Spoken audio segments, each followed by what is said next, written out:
Praise the lord. Vijayawada పరిసర ప్రాంతాల్లో ఉన్నటువంటి దేవుని పిల్లలందరికీ నా ప్రత్యేకమైన శుభములు తెలియజేస్తున్నాను. ప్రియులారా, ఎలా ఉన్నారు? పాల్పృథ్వీ మినిస్ట్రీస్ నుంచి ప్రతి నెల మొదటి మంగళవారం ఉదయం 9 గంటలకు జరుగుతున్న పరిశుద్ధాత్మ తైలాభిషేక స్వస్థత ఆరాధన ఫిబ్రవరి 3వ తేదీ ఉదయం 9 గంటలకు ప్రారంభమవుతుంది. స్థలం తెలుసు కదండి మీకు, జింకర గ్రౌండ్స్, కందుకూరి కళ్యాణ మండపం.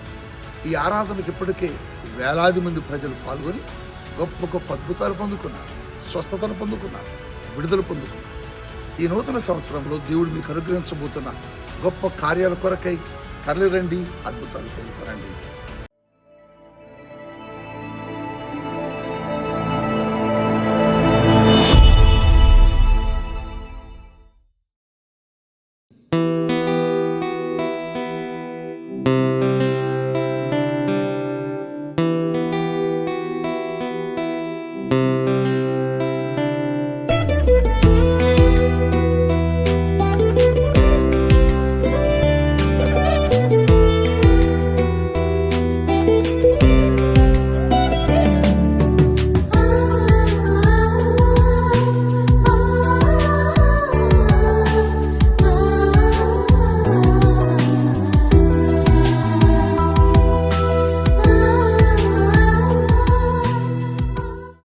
Praise the lord.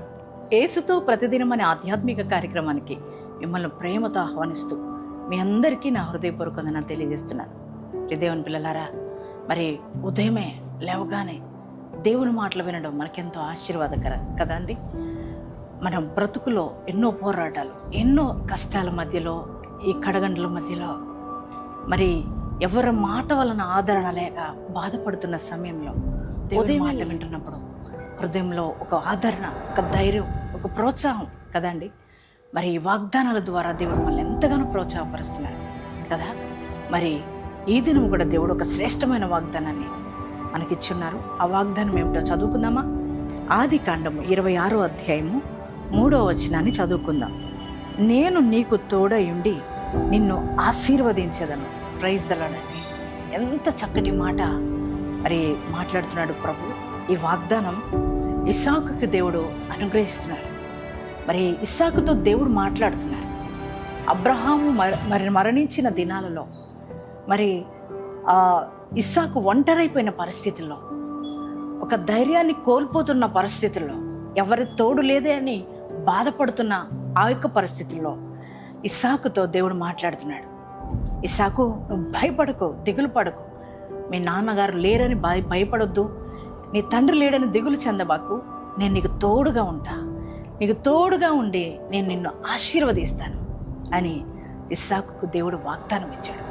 వాగ్దానం ఇచ్చి ఇస్సాకు పరాయి దేశంలో ఉన్నప్పటికీ కూడా ఇస్సాకుకు తోడై ఉండి ఆ గెరారు ప్రాంతంలో మరి ఇస్సాకును 100 ఆశీర్వదించాడు. దేవుడు ఏ మాట చెప్పారో ఆ మాటను నెరవేర్చే దేవుడై ఉన్నాడు. మరి ఎవరు లేరని బాధపడుతున్న సమయంలో దేవుడే ఇస్సాకుకు తోడై ఉండి ఆయన్ని ఆశీర్వదించాడు. మాట ఇస్తే తప్పని వాడు కదా దేవుడు. మరి అదే దేవుడి ఉదయకాలం నీతో కూడా మాట్లాడుతున్నాడు. ఎవరు తోడలేరని బాధపడుతున్నావా?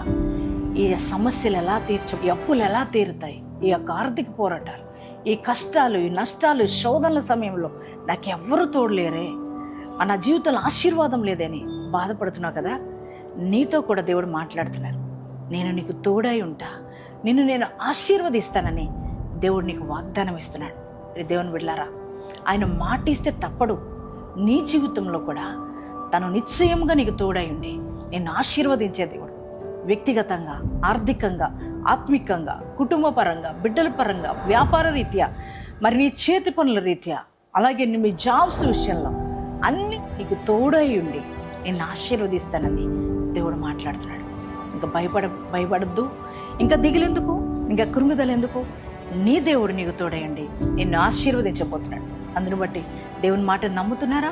ఈ వాగ్దానాన్ని బట్టి యేసయ్యకి థ్యాంక్స్ చెప్తారా? యేసయ్యా, నేను నమ్ముతున్నా, నీ వాగ్దానాన్ని నమ్ముతున్నా, నాకు ఈ వాగ్దానం నెరవేర్చబోతున్నందుకు వందనాలు యేసయ్యని. మరి యేసయ్యకి థ్యాంక్స్ చెప్పండి. ఎంతమంది ఈ వాగ్దానం మీరు రిసీవ్ చేసుకున్నారో మీ అందరి జీవితాల్లో ఈ వాగ్దానం దేవుడు నెరవేర్చునుగాక. ప్రార్థన చేసుకుందామండి. Thank you father. పరిశుద్ధ మహోన్నతుడానికి వందనాలు, స్తోత్రాలయ్యా. ఈ శ్రేష్టమైన వాగ్దానం చేత మమ్మల్ని బలపరిచినందుకు వందనాలు.